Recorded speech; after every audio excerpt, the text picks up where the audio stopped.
with us today, the current uh, Supervisor of Elections here in Seminole County, a former U.S. Army veteran. Thank you on this week of Veterans Day, Chris, for your service. Thank you. For all your years of public service in Seminole County, including at the tax collector's office, at the sheriff's office. He was appointed by Governor DeSantis in January 2019 to be Seminole County Supervisor of Elections. And just as of last week, elected as Supervisor of Elections by your constituents in Seminole County. So congratulations, Chris, and thank you for being here with us this morning. Thank you very much. I appreciate it. So that's right. We can kind of take a bit of a deep breath, right? We can pause a little bit. Like I said earlier when I came on, that, Florida had a chance to redeem themselves, and we did that. We showed kind of the nation how to get it done. I don't know if people were actually expecting that from us, but we knew that we had a uphill challenge with COVID-19 that came in, probably during the last week of early voting in March.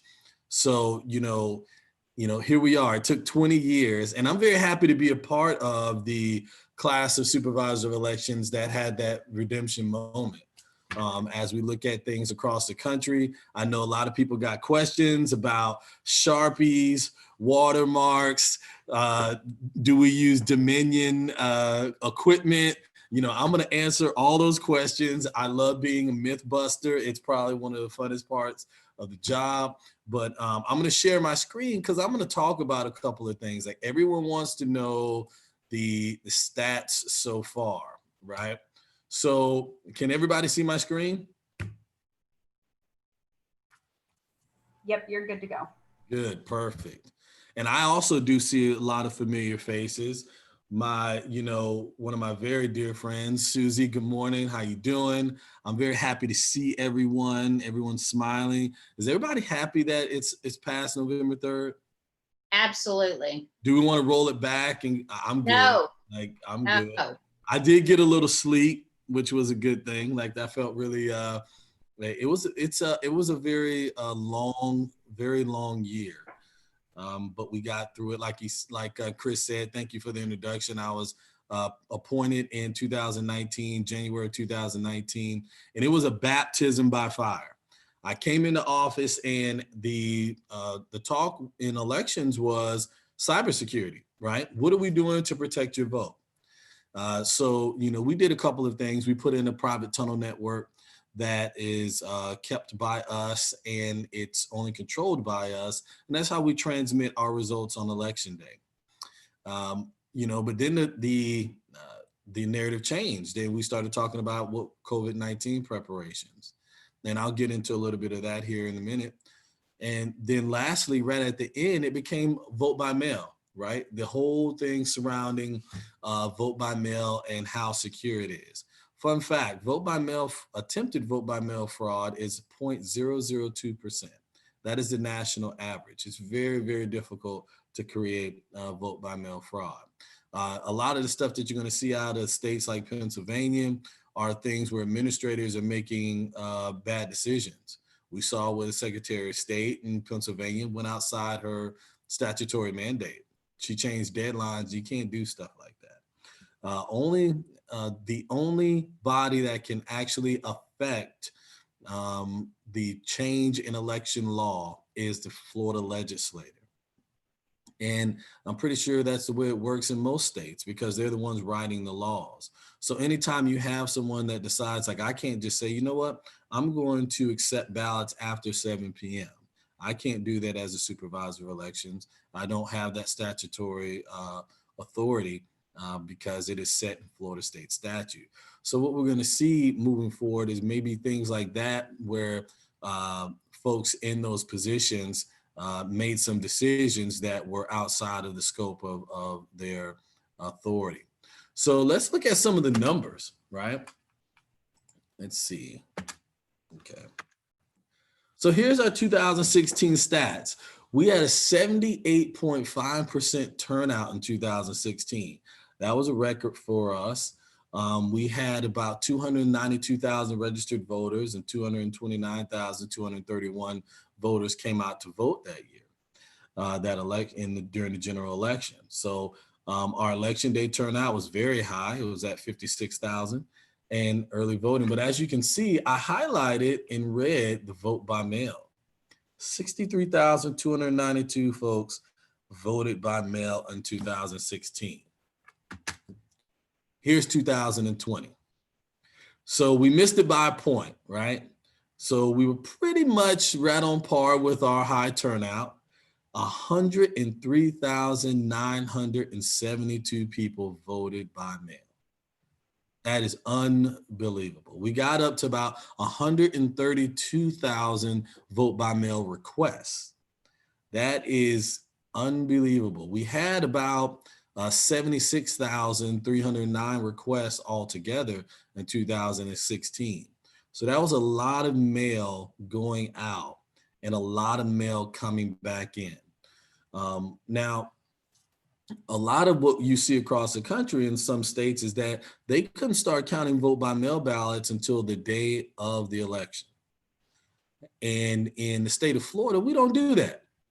We start counting, we can start counting 22 days prior to an election. That is Florida law. Actually, Governor Ron DeSantis, his executive order 20-149 gave us the authority to start counting vote by mail after our logic and accuracy test, which is a test that we do in front of the public to ensure that our machines are working properly. That occurred on October 9th. So we could have started as early as October 10th when it came to counting of vote by mail ballots. But we started October 21st. I started looking at the amount of requests that we had coming in. And I remember the conversation vividly that I had with the assistant supervisor elections.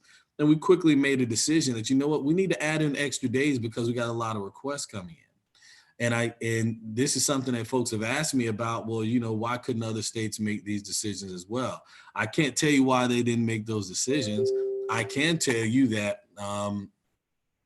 these are things that we monitored quite closely, and we knew that we were going to need more time to count vote by mail ballots, and we gave ourselves just that time to do it. By the first week of counting vote by mail ballots, we were ahead of the game. We got everything counted that we had in, and we were counting just what was coming in on a daily basis.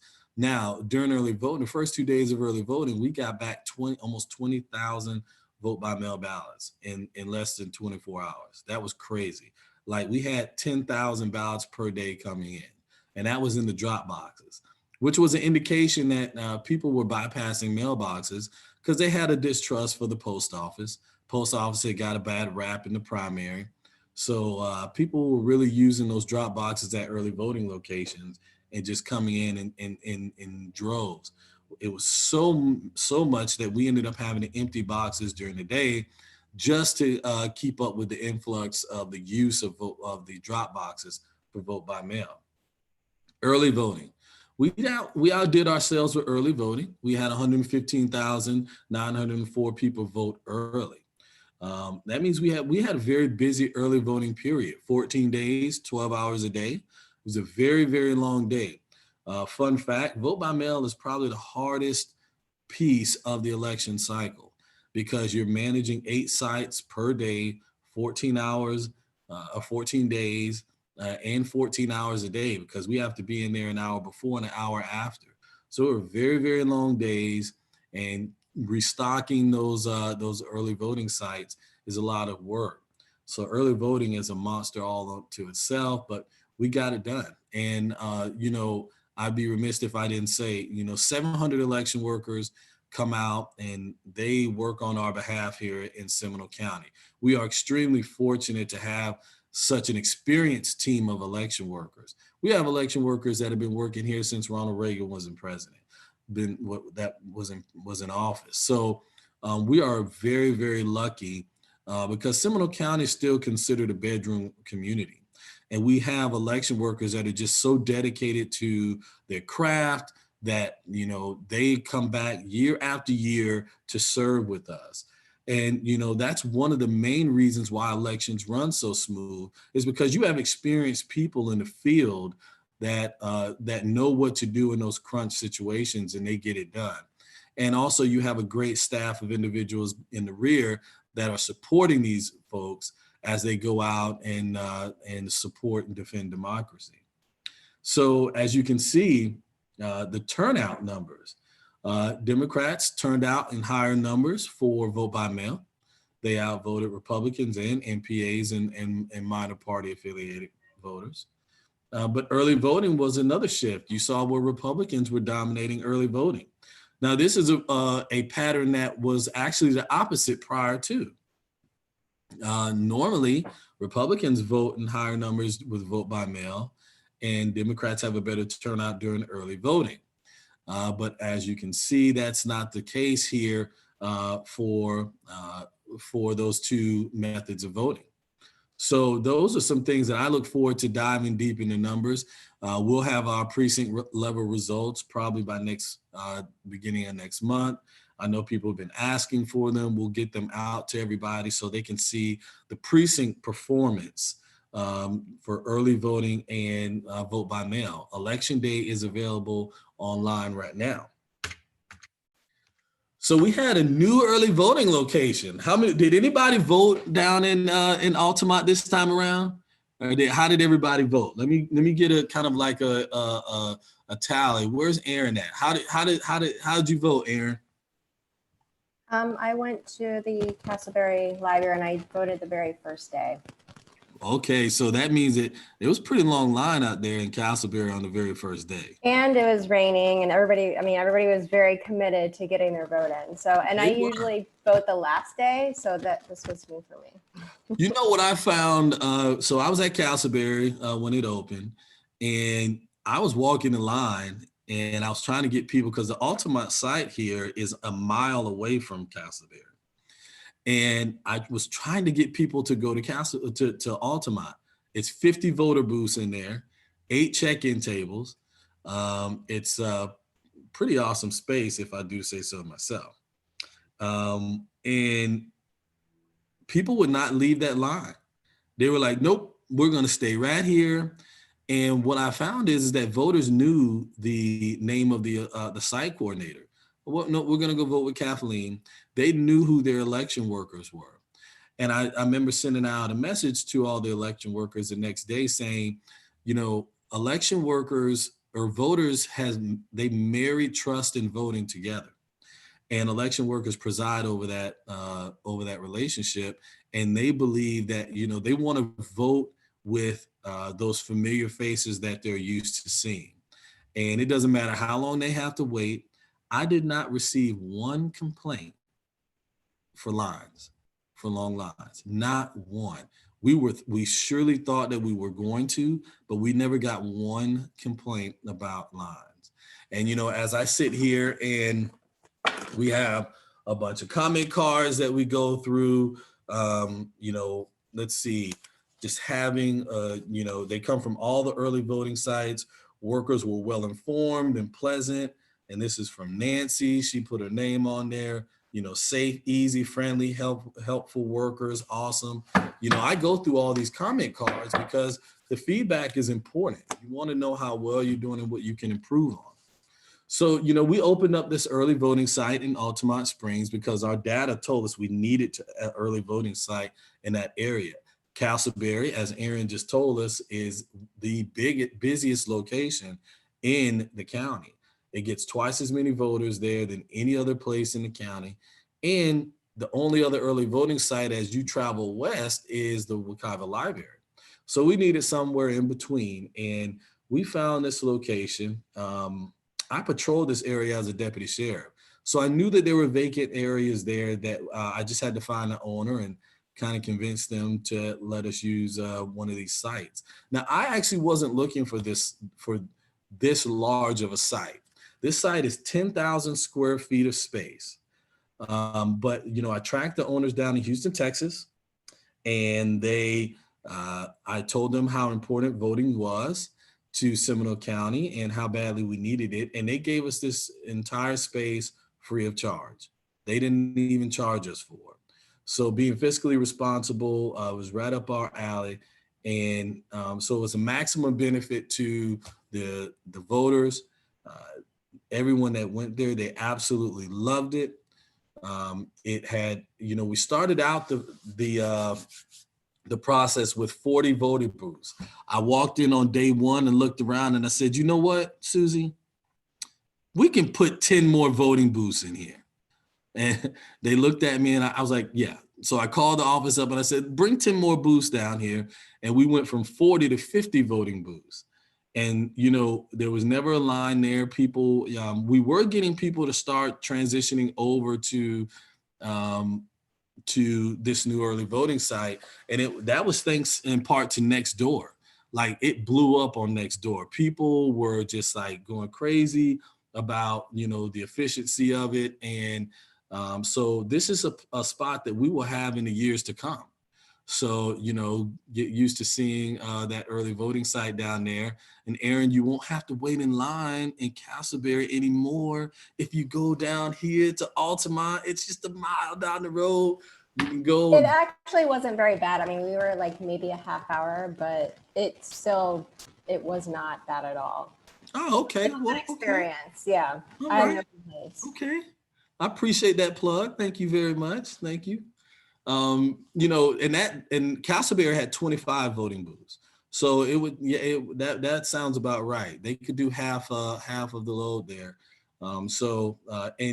Oddly enough, the site coordinator who's in charge of each early voting site, this was a husband and wife team.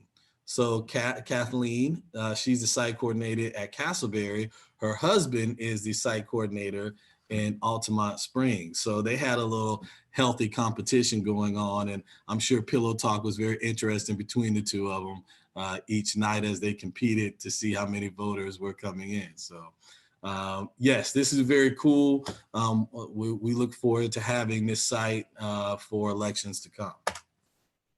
So I know like vote by mail was a thing, right? Like everybody's like, Chris, well, how secure is vote by mail? I talked about the governor's order 2049 that gave us the opportunity to start counting vote by mail. And a lot of the questions I've been getting is like, Chris, well, why do states like wait until, the day of to count vote by mail ballots? Well, in some states, they have what they call absentee. And the difference between absentee and vote by mail is the statutory requirements that surround absentee. Absentee means you have to have an approved reason to be absent from the polling location, meaning military service, some type of illness, or otherwise you need to go vote at your assigned precinct. So in vote by mail, you don't. The only requirement for vote by mail is that you be a registered verified voter and that your home of record is in the county in which you are requesting a ballot. I don't agree with all mail ballot elections, meaning universal mail ballots. That was a topic of controversy where you just send out ballots to anyone on the voter roll. I look at ballots as political currency. I would never send Susie $1,000 in the mail unless I called her up and was like, yo, Susie, I'm sending you some money. Look out for this in your mailbox, right? So why would I send you a ballot in the mail and not let you know that it was on its way, right, Chris? I mean, it's just logical, because if there was some type of nefarious behavior taking place, people would be scoping out your mailbox if they knew that that kind of stuff was coming to your mailbox, meaning some type of currency. Chris, it's okay if you send me $1,000 in the mail. I just want But I'll call you first, right? I'll call you first. So when you get that, so with that being said, in the state of Florida, we only send ballots to those who request a ballot. Now, the confusion that some people had was, well, Chris, I didn't request a ballot for this election.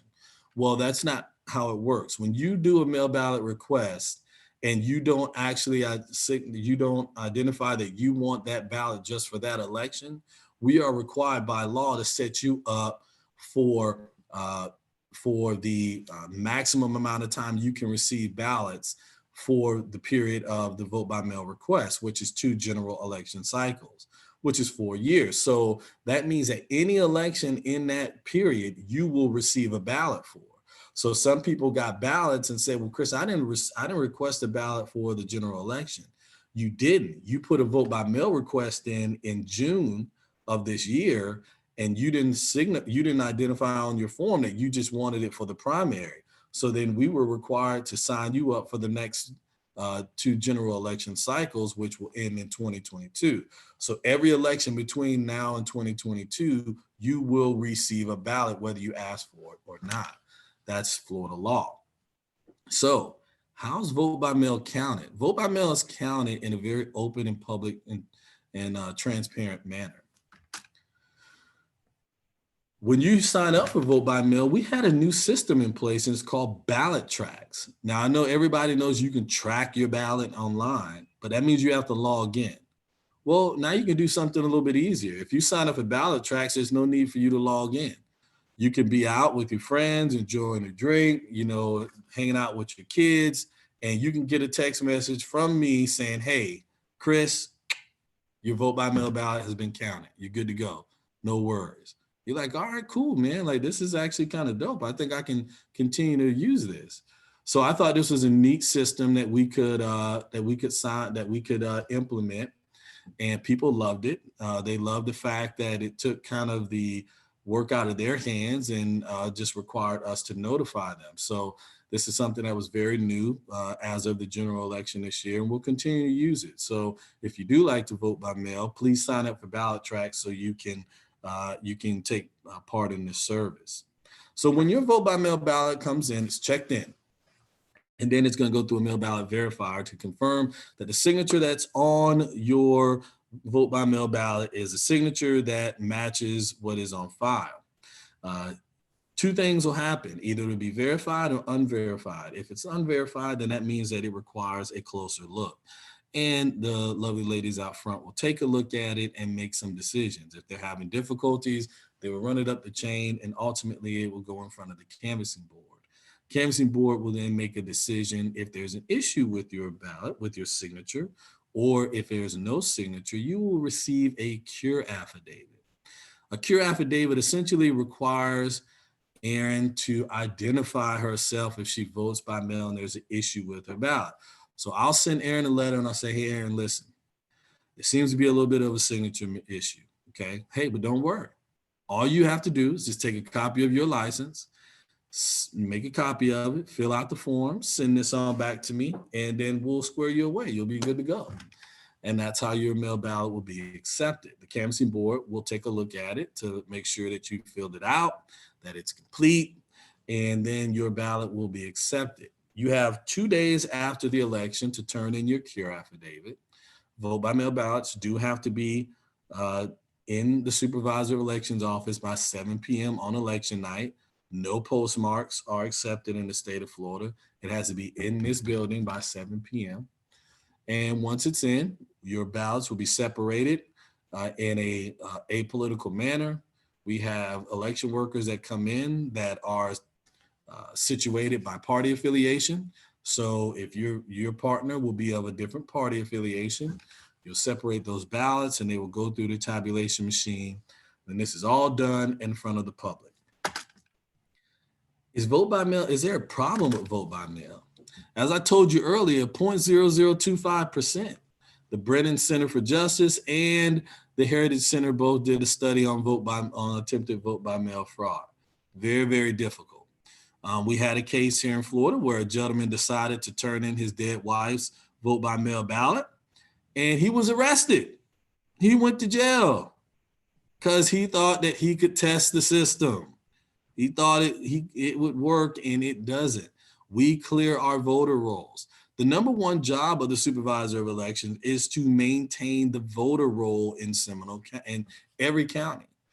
We get the death index and we remove people from the roll. That's probably the easiest way to come off the voter roll is to die. That's automatic. You come off the voter roll. So we are constantly cleansing our rolls to make sure that they're clean. I know that is a point of contention with other states, but in the state of Florida, we're always cleaning our voter roll. COVID-19, so my first presidential election cycle, and all on top of everything else is going on. No pressure, Chris, you know. No problems this time, right? Yeah, no big deal, right? A worldwide pandemic finds its way into our election cycle. And we still have to offer 3 methods of voting, right? We still have to do vote by mail. We still have to do early voting. We still have to do election day. There is no ifs, ands, or buts about it. There was some talk about the all-mail ballot election. It's actually illegal in the state of Florida to do an all-mail ballot election that includes candidate races. It is against statutory law. So I didn't think that it was ever going to happen, because I thought maybe that would actually be seen as some type of executive overreach to even have that happen, and to have the sheer materials. Remember, you know, you have the outer envelope, the inner envelope, the secrecy sleeve, the 2-page ballot, and then you have the sticker that's inside of that envelope. So you got 6 pieces of materials that have to be accounted for. And for us, you know, we had 132,000 pieces of mail that had to go out. Dade County, over 500,000. I mean, there's just the idea of having materials available to be able to accomplish a universal mail ballot election in the state of Florida would have been impossible. So here we are. We got to do room occupancy rate control now. Now we have to reduce the amount of people. That's why it took Aaron 30 minutes to have to vote in Castleberry, is because we couldn't allow that many people in the room. So we had to control the occupancy rate. We had to socially distance, right, while you're in there. We had to put safety shields up between the election workers. We had to create a new position. We called it the line coordinator position, which was responsible for controlling the occupancy rate in the room, along with the clerk, with the site coordinator, and also cleaning the surfaces, making sure that all voting surfaces are clean before a voter enters a booth. We had to purchase PPE. None of this was budgeted for. We didn't know that this was going to happen. So we're purchasing gloves, masks, hand sanitizer for over, you know, almost 1,000 people, to include everyone here in the office, which was a challenge. You know, luckily we got our orders in ahead of time, and we were able to get the necessary things that we needed, but it was a lot of work to get that done. We had to do election worker training, exactly what we're doing right now through Zoom. Can you imagine trying to show someone how to use elections equipment via Zoom? Like, we have trouble just signing on. Like, how do we mute ourselves, right? Like, how do we get signed up, you know? So we had to do election worker training via Zoom. It was so funny because, you know, we're sitting in there, we're trying to figure this thing out, right? Like, we're sitting in there like, how are we going to do this? I walk in the room and I could see everybody was struggling. Well, another chamber actually put on a candidate hobnob. And I remember seeing it, and I thought to myself, like, okay, I think this is how we need to do training. So I called up that chamber president, and they had a millennial that hooked all this stuff up. I called this 19-year-old young lady up, and I'm on my cell phone, and I'm like, yo, listen, I know that you're 19, but could you please help us put all this stuff together? Like, she walked us through everything. Like, that young lady, she was a UCS student. Shout out to her. I really appreciate everything she did from us, because trying to do election worker training via Zoom is something that's never been done before in the history of elections, period. We all were struggling with it, but we got it done, and it was pretty cool. We had one election worker who was actually doing Zoom training from the beaches of Hawaii. Can you believe that? Like, she showed us her view. I was like, really, Kay? Just humble bragging. Yeah, I'm just like, really right now? Like, do you understand what I'm going through? And you're just going to show me a beach in Hawaii right now? So she did say that I could, you know, use her timeshare though. So hopefully I can exercise that here very soon. So we had to get creative, right? Like, what are we going to do? Like, we can't have Aaron and Susie and Chris walking into the polling locations and touching each other's stuff, because we don't want, you know, the transference of germs. Everybody's kind of all up in arms, wearing masks, things of that nature. So we required our election workers to wear masks, gloves, and be behind these protective shields. But when we're handing you stuff, we want to make sure that it's sanitized, right? So we had to come up with a secrecy sleeve that was one touch, one use. Our secrecy sleeves prior to were cardstock, really nice, super nice, had these nice seals on them, but they were very expensive. We could not afford to reprint a whole bunch of secrecy sleeves. Took an 11 by 17 piece of paper, folded it in half, and boom, you have one-use secrecy sleeves. We took our training room and we actually turned it into a precinct because I wanted to experience what you guys would experience as voters, and we wanted to experience what election workers would experience. There was something else that we had to worry about too, which was the stylus. So we have iPads that you have to sign in on. You have to sign in on your iPad using our e-poll book.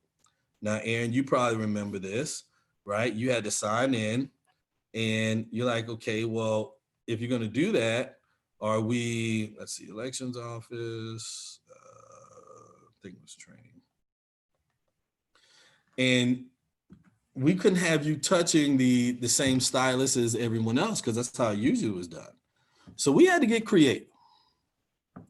I know you're looking at this little thing right here and you're saying to yourself, Chris, how many dirty years were there at the Supervisor of Elections office?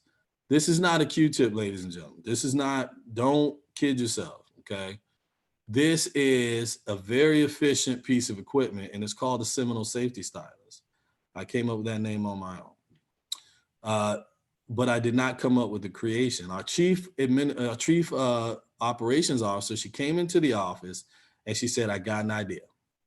She said, we can take Q-tips, put aluminum foil tape around them, submerge it into a wet sponge. When the water hits the tape, it will be a conductor of static electricity from your body to the iPad and allow you to seamlessly sign on the iPad, and it will be one use. So no one else will use this other than the voter in front of us. I was like, oh my gosh. But the thing is, she had just aluminum foil wrapped around the stem and it wouldn't stick. It was very hard to get it to stick. So I jumped up from my desk, I ran down the Lowe's and I said, you know what? I think there's something called aluminum foil tape. So we found aluminum foil tape and that caused it to be more adhesive to the stem of the Q-tip. And voila, here we are, the Seminole safety stylus. Seminole safety stylus was featured in the Washington Post, NPR, the Pew State. They called it elections DIY. I thought it was very MacGyverish, but it was pretty cool. And it was a hit with the voters. They thought it was pretty neat that they'd never seen anything like that before.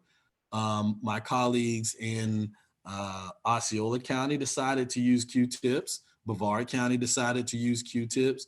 Now, I'll give you a caveat. Now, listen, we went to Dollar Tree and got these Q-tips, okay? Like we raided every Dollar Tree in Seminole County. Now, Susie, I know you went to Dollar Tree and you probably trying to get some Q-tips and they told you that they were all out. And that's my fault. I'll own up to it. It was me. I did it. But I did it to keep everyone safe during COVID-19. While everybody was hoarding toilet paper, we were hoarding Q-tips, and $5 will get you 1,500 Q-tips. I know that to be a fact. So we rolled 101,000 Q-tips. That's just to show you the dedication of the men and women here at the Supervisor of Elections office.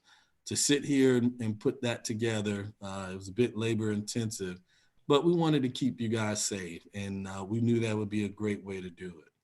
So we rolled these Q-tips up and we got them out. Now, here's the thing. We got it out into the primary. And people ask, okay, well, like, what are some of the things that you learned from the Q-tips? You can't use purified water with it. There's not enough minerals in the purified water to conduct the static electricity from your body. So there was a little, they didn't work as well. So it's just pure tap water. Pure tap water will make these work excellent. They work perfectly fine. So those are just some of the little challenges that we had to overcome with our DIY project, if you will. And if you would like to have the directions on how to do this, your kids, they may break a lot of these stylists. They're very expensive stylists. Hey, give them a Q-tip. Just give them a Q-tip. It works really great, actually. We actually had election workers ask me as of yesterday, like, can they just continue to use the Q-tip? So, I mean, hey, and to give you an idea of how much this would have cost us to purchase pens and Q-tips for everyone, $250,000. 335,172 voters as of book closing. There's no way we could have afforded to do that. We did get CARES Act money, but most of that money went to vote by mail, the increases in vote by mail. So this is why we had to get what I refer to as fiscally creative in our endeavors. And you have to be able to challenge the status quo. You have to think outside the box. A lot of people didn't think that we could accomplish this goal, but we did it. And I'm very proud to be among a group of people who got it done. We put up signs letting everybody know what we were doing. And, you know, I'm going to end it right there. And I'm going to allow people to ask me some questions about the elections that they may want to know moving forward. So if there's nothing else, I will end it and I will take questions. Well, thank you very much, Chris. Really appreciate the presentation. It was extremely informative. I know we've got a lot of questions. I just wanted to ask, do you anticipate, based on your knowledge and experience and that of your staff, that we would see kind of a return to normal in terms of vote by mail in the next general election? Or do you think that there will be a trend that continues there even without COVID? You know, I asked some of the voters that were voting by mail, and it was kind of 50-50. Some folks found that it was extremely convenient. You know, they hadn't never done it before. And some people found that it was something that was just in the temporary. They enjoy going to the polls and voting in person, right? You know, so I would fair to say that, you know, as long as COVID-19 subsides and it doesn't get any worse, that people will return to voting in person. One of the things that I did see was, you know, folks that decided to vote by mail don't generally pay attention to their signatures. So, you know, if their signature is different than the signature that's on file, you know, if you've been registered to vote for quite some time, but you've always voted in person, then you're not going to remember what your signature looks like when you first registered to vote, or the signature that you gave at the DMV, because a lot of times when you register to vote, the clip of your signature from the DMV is what comes to us.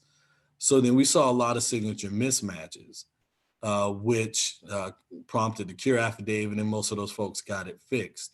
So, you know, I think that's another thing that people may say, you know what, I don't really want to have to deal with the cure affidavit stuff anymore. I'm just going to go vote in person. So I think it's a 50-50. I think the numbers will decrease as long as things don't get any worse with COVID-19, but it is certainly an option that they will keep in the back of their minds.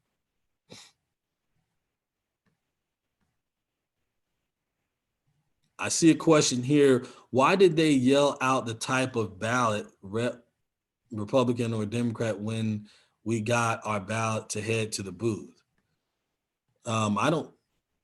We don't train that. They should not have been doing that. Your voting, your party affiliation is not of any importance during a general election. Everybody's getting the same stuff on their ballot. Other than where you live. If you live in the city of Winter Springs, you would be voting for city candidates. So that's not something that they should be doing. What they should be voicing to the puller behind them is your ballot style. So let's say Rebecca, you know, she has ballot style 10. Well, then the person checking her in, which is the voting specialist, we'll say to the puller ballot style 10, and this puller will then go to the cabinet and retrieve ballot style 10 and hand that to the voting specialist, who will then scan in your ballot to make sure that your ballot is the correct ballot style that's being given to you, so you can proceed to the voting booth to make your choices. Hi, I asked that question. Sorry. I should probably be more specific. So I was at the Altima Springs. My husband and my son went with me there to vote. Nice. He was a first-time voter, so that really worked out for him. So it was ballot number 11A or something like that. And they yelled it out, but with the spacing. So I went to the booth with the ballot, and the person that scanned it in, it was in the separate room with the wall and everything. So I don't think they could hear that. So it came across like it was a different ballot from the party affiliation. So it wasn't really clear what they were yelling, but that was the impression that they were yelling with a different form. So that's why I put that question there. Thank you. They have to issue you the correct ballot style based on where you live, especially during early voting, because early voting, you can vote at any early voting location. It doesn't matter where you live, right? On election day, you have to go to your assigned precinct. So that's why they're not gonna yell it out at your assigned precinct, because that precinct's only gonna have the ballot styles for the voters that are assigned to that precinct. So the only people that should be showing up there are the folks that will receive an 11A ballot style. But early voting, very, very different. Actually, this will be the last election that they have to do that, because I purchased what we call ballot on demand printing. So now when you and Aaron, Chris, and Susie and Rebecca decide to go vote early or in person, the ballots will print from a printer with your ballot style and your precinct number already on it. So they won't ever have to do that. They will now be just pulling your ballot from the printer and handing it and scanning it in to make sure that it's the correct ballot style, and handing it over to you in a secrecy sleeve. So we're very excited to start implementing this new technology within our elections process. Thank you. You're very welcome. How was it voting in Altamont? It was pretty awesome, because we were in Winter Springs and there was nothing, and we love our precinct, but we wanted to do it beforehand because of all the chaos that's going on. Mm-hmm. And my husband, he works for the Navy now. And thank you for his service. Yeah, thanks. I always joke because I'm Army, and anyway, cool. Story. So we all went to go do that because he had to go travel for the Navy, and we thought we would do it early. Altima Springs was awesome. It was very spacious. When we went there was no lines. When we were leaving there, it really filled up, and there was starting to be a line there. Good. But it was pretty fabulous. Thank you. That's probably because I was at the other places pushing people to go there.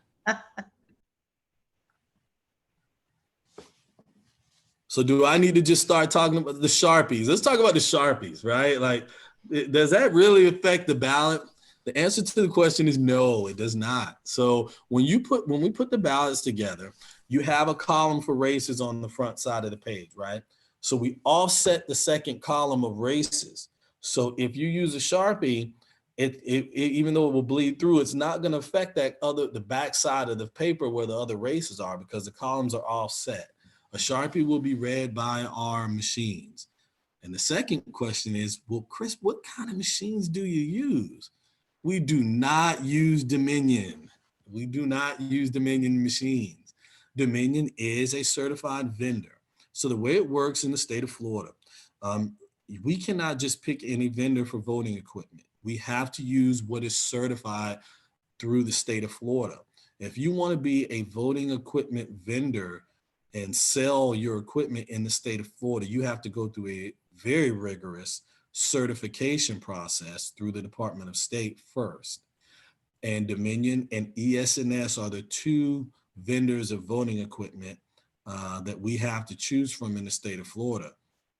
However, most SOEs that I'm aware of with my colleagues, none of them use Dominion. And that's not saying anything bad. As a matter of fact, we have a former employee here that works for Dominion.